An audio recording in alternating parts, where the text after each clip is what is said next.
নমস্কাৰ, আপোনালোকক টেকনিকেল গুৰু চেনেলটোলৈ স্বাগতম জনাইছোঁ। আজি মই যোনটো দেখাইছোঁ এটা আমাৰ ৱৰ্কিং চাইটৰে ভিডিঅ' হয়। এতিয়া আমি মডুলাৰ কিটচেন এটা বনাইছোঁ, য'ত আমি গোটেইখিনি ভাল মেটেৰিয়েলেই ইউজ কৰিছোঁ। তাতে আমাৰ ইয়াতে টপ কেবিনেট আছে, বটম কেবিনেট আছে, আৰু আমি যিবিলাক বটমৰ আছে বৰ্ড আছে, সেইসমূহ আমি WPC বৰ্ড ইউজ কৰিছোঁ। তলত একদম তলত আৰু স্লেবখনৰ তলতো আমি WPC বৰ্ড ইউজ কৰিছোঁ, আৰু মাজৰবোৰত আপোনাৰ ৱাটাৰপ্ৰুফিং প্লাইবৰ্ড, ভাল প্লাই গাঁথানি প্লাই ইউজ কৰা হৈছে। আৰু মাইকাসমূহ আপোনাৰ PVC মাইকা ইউজ কৰিছোঁ, যোনটো চাইডিঙো হয় আৰু কোৱালিটি ৱাইজ বহুত ভাল হয়। আৰু আপোনাৰ যিবিলাক হিঞ্জেছবিলাক আছে, এইবিলাক চব ভাল হাইড্ৰলিক হিঞ্জেছ আৰু চব ক্লজত ইউজ কৰিছোঁ। এনেকুৱা যদি আপোনালোকে বনাব খোজে বনাব পাৰে। প্ৰায় 1 পৰা 1.5 লাখমান টকাৰ খৰচৰ ভিতৰত হৈ যায়।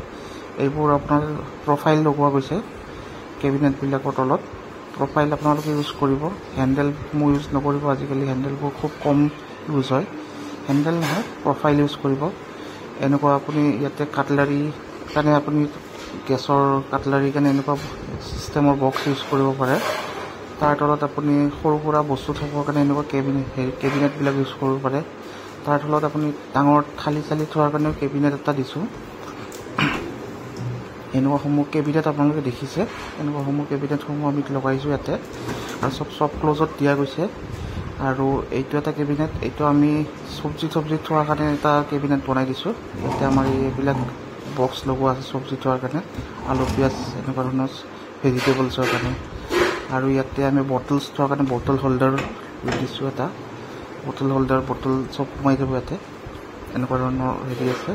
আৰু কৰ্নাৰত আমি এইটো চিলিণ্ডাৰ থোৱাৰ কাৰণে এটা প্ৰভিজন ৰাখিছোঁ। চিলিণ্ডাৰসমূহ ইয়াতে থ'ব পাৰিব। আৰু বেচিনৰ তলত আমি কিছুমান ডাষ্টবিন বা এনেকুৱা সৰু সুৰা বস্তু থ'ব পৰাকৈ এটা স্পেচ ৰখা গৈছে। ইয়াতে আপুনি ডাষ্টবিন বা এনেকুৱা লিকুইড ডিছপেঞ্চাৰ এইবিলাক থ'ব পাৰিব। আৰু তাৰপাছত এনেকুৱা টপ কেবিনেটবিলাকত আমি হাইড্ৰলিক ক্লজাৰ ইউজ কৰিছোঁ। আৰু ইয়াতে আপুনি বাচনটো ডাইৰেক্টলি ধুই কেনে ওপৰত থ'ব পাৰিব, আৰু পানীটো আপোনাৰ তলত থকা ট্ৰে এখনত পৰি যাব ডাইৰেক্টলি, আৰু একো বেয়া নহয়। কিহৰ কাৰণে বেয়া নহয়, আপোনাৰ চব ৱাটাৰপ্ৰুফ প্লাই আৰু ৱাটাৰপ্ৰুফ মাইকা দিয়া আছে ইয়াতে, কোনো ধৰণৰ বেয়া হোৱাৰ চান্স নাই ইয়াতে। আৰু এনেকুৱা ধৰণৰ ট্ৰেসমূহত পানীসমূহ ষ্ট'ৰ হৈ যাব, পানী পৰিলে অলপ চলপ পানী পৰিলে এইটো আপোনালোকে ডাইৰেক্টলি পেলাই দিব পাৰিব। আৰু এনেকুৱা ধৰণৰ দেখিছে আপোনালোকে হাইড্ৰলিক ক্লজাৰ লগাইছোঁ ইয়াতে, হাইড্ৰলিক ক্লজাৰ। আৰু এনেকুৱা ডাইৰেক্টলি বেচিনৰ ওচৰত বাচনটো ধুয়ে যাতে ওপৰত থ'ব পাৰে ধুনীয়াকৈ। মাজৰ স্পেচটো আমি চিমনি কাৰণে ৰাখিছোঁ জোখমতে।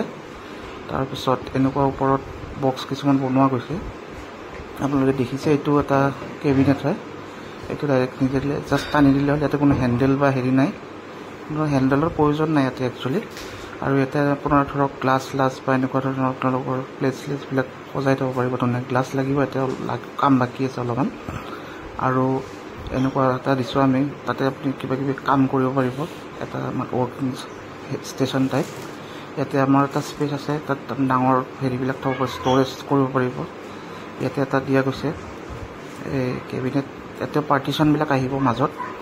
আৰু ইয়াতে এটা চিলিণ্ডাৰ থ'ব পৰা বা চাউলৰ কণ্টেইনাৰ থ'ব পৰাকৈ প্ৰভিজন ৰখা গৈছে। গতিকে আপোনালোকে দেখিলে এইটো আকৌ কিটচেনৰ টুৰটো। এনেকুৱা কিটচেন আপোনালোকে বনাব পাৰিব ধুনীয়া কৰি, ভাল মেটেৰিয়েলছ লগাই কিনে।